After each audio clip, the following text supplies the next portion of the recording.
something about games from the 2000s that just hits differently.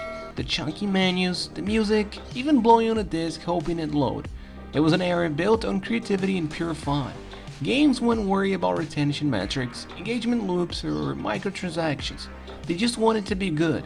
So today we're counting down the top 10 things 2000s games did better. Let's jump in. Starting off at number 10, campaigns. Campaigns were the heart of the game. Back in the 2000s, single player wasn't a side feature, it was the game.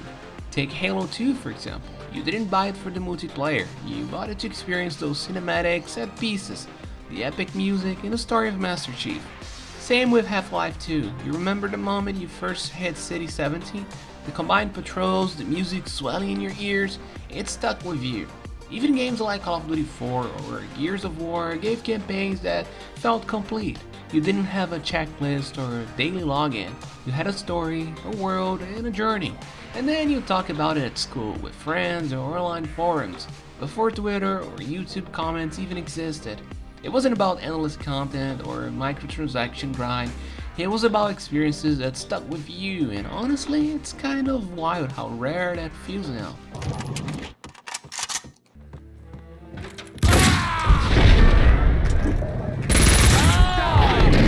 Number 9, unlockables. Unlockables, not microtransactions. Everything cool had to be earned. Want a new car in Burnout 3? Win the championship. Want a secret character in Smash Bros? Master your moves and unlock them. You remember that feeling when that new track unlocked or secret character unlocked popped up? That rush of dopamine, pure joy. You didn't pay for it, you earned it. And that sense of progression actually felt meaningful. Compare that to today, $12 for a gold camel, $15 for a character skin, or $5 for a dance emote. The game doesn't challenge you anymore, it challenges your wallet. 2000s games rewarded effort, skill, and persistence, not spamming. And there's a reason those unlocks are still fondly remembered today. Coming in at number 8, split screen and couch co-op. Remember when multiplayer meant actual people sitting in your living room, all on one screen, yelling at each other because someone stole your power-up? Those were the nights. Halo 3, GoldenEye, Time Splitters, they thrived on chaos. You didn't need a stable Wi-Fi connection, servers, or an online subscription. Just friends, controllers, and maybe some snacks. You couldn't replicate that online. You'd shove your buddy when he sniped you, scream at someone for stealing the blue shell in Mario Kart, or celebrate like crazy when your friend finally lost in Smash Bros. Those were the messy, chaotic, unforgettable multiplayer experiences. Now split screen is rare, and it's depressing. No server can replicate the energy of 4 friends crammed on a couch, yelling, laughing, and fighting all at once. Number 7, cheat codes. These were actual secrets, little pieces of magic hidden in your game. Infinite ammo, big head mode, mood and gravity, nonsense that made you laugh and experiment endlessly. You didn't download mods, you didn't buy DLC, you just typed a code or found it in a magazine or from that one friend who swore his cousin worked at Rockstar. And the best part, there were no consequences. No anti-cheat pop-ups, no bans, just pure chaotic fun. Cheat codes were freedom. They let you play, explore, and screw around in ways developers never expected. At number 6, soundtracks. Soundtracks actually mattered. Music wasn't filler. It defined a vibe. Tony Hawk's Pro Skater made half of us punk fans. Underground 2 gave us adrenaline-pumping tunes. Vice City, that jazzy 80s inspired soundtrack, made driving at night feel cinematic. These weren't just background tracks. They were part of the identity of the game.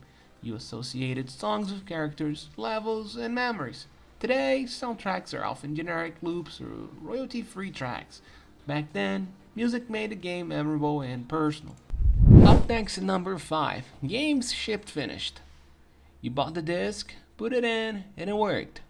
No 80 gigabyte updates, no day 1 patches, no waiting for servers to come online. Sure, some games were janky. Looking at you, Bethesda. But developers couldn't rely on patches. They had to nail the core experience before launch, and that gave the games a sense of finality. You weren't reading patch notes, you were exploring, discovering secrets, and enjoying a finished product. That feeling of completion is something we rarely get today. At number 4, main menus had vibes. Turning on the game wasn't just a start, it was an experience. Halo 3's choir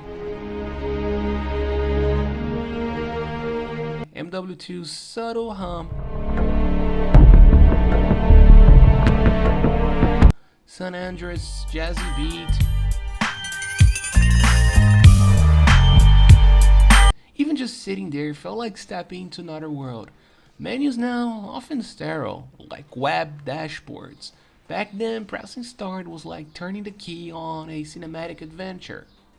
It set the tone, built anticipation, and made you feel like you were about to do something epic. Coming in at number 3, every game had its own identity. No cookie cutter formulas, no chasing trends, every game had personality, style, and a vision. Cell shaded streets and jet set radio future, painterly worlds and Okami, minimalist storytelling and Shadow of the Colossus. Studios weren't trying to fit in, they were trying to stand out. Another thing is a live service hit, chasing the meta. Back then, weird and unique games were celebrated, and that's why we still remember them today. And number 2, no battle pass pressure. You didn't log in because you had to, you logged in because you wanted to. No season countdowns, no claim as reward before it disappears. You could skip a week and didn't ruin your game. You played for fun, not obligation. 2000s games respected your time. They didn't try to guilt you into logging in daily.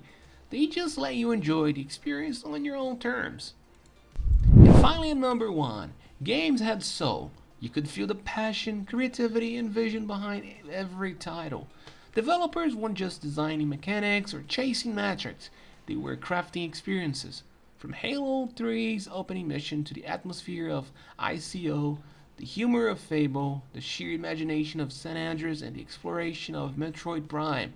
It wasn't about graphics or content volume, it was about heart. That's why these games are still remembered. That feeling of wonder, curiosity, and excitement, you can't replicate it with shiny visuals or microtransactions.